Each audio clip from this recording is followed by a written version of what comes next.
It's time for Belle Collective. So we open with Latrice pulling So Gucci to the side at the shower. We can't even celebrate the babies, y'all.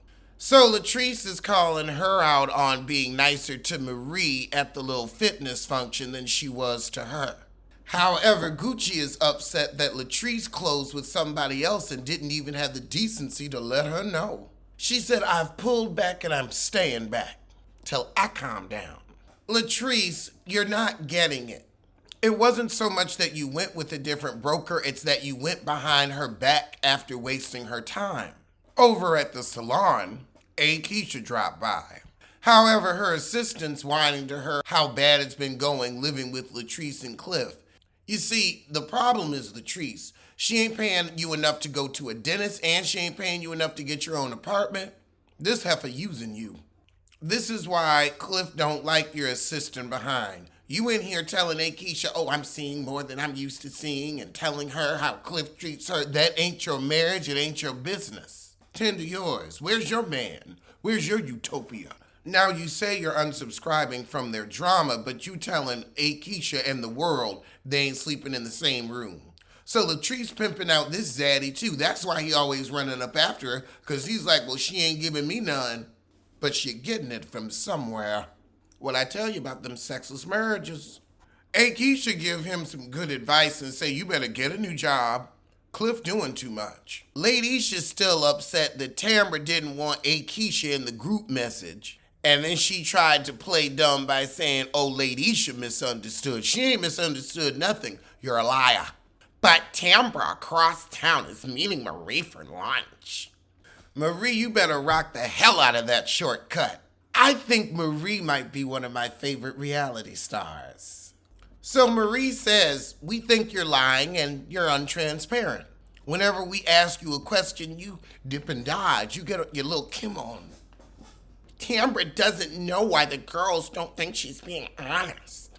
My reputation is built on character and integrity. I've never been called a liar by my friends because your friends aren't going to confront you because they love you anyway, and your little lies are harmless. So Tamara still won't fess up she didn't want to be in the group chat with Akisha. Now Tamara doesn't recall. So then Marie says, okay, well, have you ever been in a long-term relationship or engaged? Let's get to your other lies. Tamara said, all my relationships have been long. Well, you long in the tooth. Tamara's ex sent her a picture saying he wants to clear his name. So she's still saying she ain't engaged to Damon, but they are together. She was proposed to before, but she didn't accept. Meanwhile, across town, Latrice and Akisha meet for their kids' Playdate. So Akisha asked Latrice how old Cliff kids is, and she like, they my age. It happens. Latrice, I don't get wants kids from you, and that's fine. But society is pressuring you, so you like, I ain't gonna give a straight up no, because I'm just gonna get browbeat. So you're just going to keep leading people along until, menopause. And then, guess I missed it. Akisha said, well, do you want children with your husband, or are you waiting for him to croak and then, then you've got some money and then you'll marry and have children? Your second marriage could be for love. Then she says, so I was talking to Josh, and through that mess of a mouth, he told me you were putting him in your business. See, now Latrice mad at Josh for telling her business. Akisha, the fact he was being that messy should have let you know, I wouldn't want nobody this messy in my house either. But here you come trying to scare up a storyline at someone else's expense. Over with Tamara, she's having a date night with Damon. They're going to dinner. She's going to tell him about a podcast she's working on, and he's going to wonder, will they still have time to spend together? On set. Meanwhile, across town with Ladyisha and her cute wig, she's settling into her new place. Wait a minute, Marie got to sign the lease for you. Your credit's that bad, and you telling people, and you've been on this show for 3 seasons. Carlos ain't paying you a penny. Oh, they doing it so that way Glenn just can't pop up or pop in because it's not his wife's house because them wonky-ass laws in, I don't even know what state they're in because it's not worth knowing. I only recognize states where women have reproductive rights. Oh, God. And of course, Glenn pops up because Carlos probably called him his sorry self. Ooh, Marie said, why you stalking her? Marie's put that bass in her voice. Glenn tells Marie to worry about the married man she got. You talking about Essie? Mr. Essie to you. Although, lady, should you sneaking and moving out rather than having an honest conversation? That also ain't gonna help things and is a little petty. Actually, a lot petty. You're trying to prove a point. I mean, I'm all for moving on. He ain't shit. But don't expect maturity. And Marie, you can't say why you stalking her when his kid is with her, so he does get to wonder, where is my child going? See, if y'all was single, it would be perfect. Exactly. Why is he stalking you? But when there are kids involved, no, you've got to be mature and actually have these conversations. You can't just move out.